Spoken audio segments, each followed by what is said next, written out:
दोस्तों, दुख में किसी का साथ मत छोड़ना। आइए सुनते हैं ये कहानी, जिसे सुनने के बाद निश्चित ही आप अपने व्यक्तित्व में कुछ और भी पॉजिटिव जोड़ लेंगे। तो चलिए कहानी सुनना शुरू करते हैं। सुना रही हूँ मैं लोतिका। आप हैं चैनल लोतिका ब्लॉग्स विद जीजी की बोलती कहानियों में। दुख में किसी का साथ मत छोड़ना। एक बार एक शिकारी शिकार करने के लिए जंगल में पहुंचा।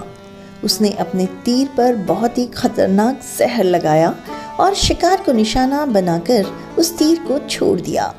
लेकिन इस बार उसका तीर चूक गया और जाकर लगा एक हरे भरे पेड़ पर। उस पेड़ पर बहुत सारे तोते रहते थे और भी न जाने कितने पक्षियों का वह आश्रय स्थल था। जैसे ही वह जहरीला तीर उस पेड़ पर जाकर लगा, वह पेड़ धीरे धीरे सूखने लगा और उस पेड़ पर जो भी तोते रहते थे वह एक एक करके उस पेड़ को छोड़कर जाने लगे। उस बड़े से पेड़ के कोटर में एक बहुत ही बूढ़ा तोता रहता था, जो बहुत ही धर्मात्मा और अच्छे मन का था। सभी तोते उस पेड़ को छोड़कर जाने लगे थे, लेकिन वह बूढ़ा तोता जाता था, दाना लेकर के आता और उसी कोटर में आकर वापस बैठ जाता था, परंतु उस पेड़ को छोड़ने के लिए तैयार नहीं था। बूढ़े तोते के साथियों ने कई बार आकर के उसे समझाया कि ये पेड़ सूख रहा है, किसी भी दिन गिर जाएगा, चलो किसी और पेड़ पर चलकर रहा जाए, परंतु वह बूढ़ा तोता वहां से जाने को तैयार नहीं था। अब ये बात देवराज इंद्र तक पहुंची। उन्हें बताया गया कि धरती पर एक तोता है, वह जिस पेड़ पर रहता है उस पेड़ पर एक जहरीला तीर लगने के कारण सूखने, गिरने और खत्म होने की कगार तक आ पहुंचा है। लेकिन बूढ़ा तोता अभी भी वहीं पर रह रहा है। वह दाना लेकर आता भी है, वहीं रहता है, जबकि उस जंगल में बहुत सारे और भी पेड़ हैं, लेकिन वह उस पेड़ को छोड़ने को तैयार नहीं। देवराज इंद्र स्वयं प्रकट हुए और उस बूढ़े तोते से कहने लगे कि तुम बहुत धर्मात्मा हो, बहुत ही अच्छे मन के हो, लेकिन इस पेड़ को छोड़कर किसी और पेड़ पर चले जाओ, क्योंकि यह पेड़ कुछ ही दिनों में गिर जाएगा।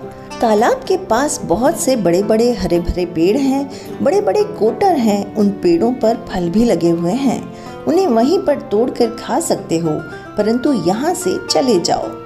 तोता बोला, माफ कीजिएगा, इस पेड़ ने मुझे जीवन दिया है, शिकारियों से मेरी रक्षा की है, हर मौसम में मेरे साथ खड़ा रहा है, ये कोटर मेरा घर है, मैं यहाँ पला बढ़ा हूँ, इस पेड़ को छोड़कर मैं कैसे जा सकता हूँ?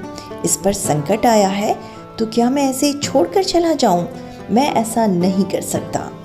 देवराज इंद्र तोते की इस बात से बहुत ही प्रसन्न हुए। उन्होंने तोते से कहा कि मैं तुम्हारी इस बात से बहुत ही खुश हूँ, मांगो जो भी मांगना है। उस बूढ़े तोते ने कहा, मुझे बस इतना ही मांगना है कि जिस पेड़ ने मुझे जन्म दिया, जहाँ मैं रहा, पला बढ़ा, जिसे आप मेरी जन्मभूमि कह सकते हो, आप इसे फिर से वैसा ही हरा भरा कर दो जैसा ये पहले था। देवराज इंद्र ने अमृत से उस पेड़ को सींच दिया और पहले की तरह वो फिर हरा भरा हो गया। अब वापस से उस पेड़ पर आकर के बाकी तोते रहने लगे। वह बूढ़ा तोता कुछ समय तक और जिंदा रहा, फिर उसकी मृत्यु हो गई और वह स्वर्ग में चला गया।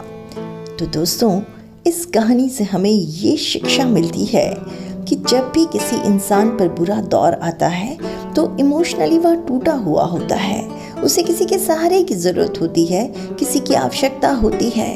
अगर ऐसे में आप उसे छोड़कर चले जाएंगे तो वह टूट जाएगा। इसलिए हमेशा किसी के सुख का साथी बने या न बने, लेकिन आपको हमेशा किसी के दुख का साथी ज़रूर बनना चाहिए। तो जुड़े रहें ऐसी बहुत सी कहानियों के लिए मेरे साथ चैनल को सब्सक्राइब करते हुए। आज की कहानी आपको कैसी लगी, एक कमेंट छोड़कर मुझे ज़रूर बताएं और फॉलो करें मुझे इंस्टाग्राम, फेसबुक पेज और मेरी वेबसाइट पर। अभी आपसे विदा चाहती हूँ। Thanks for watching.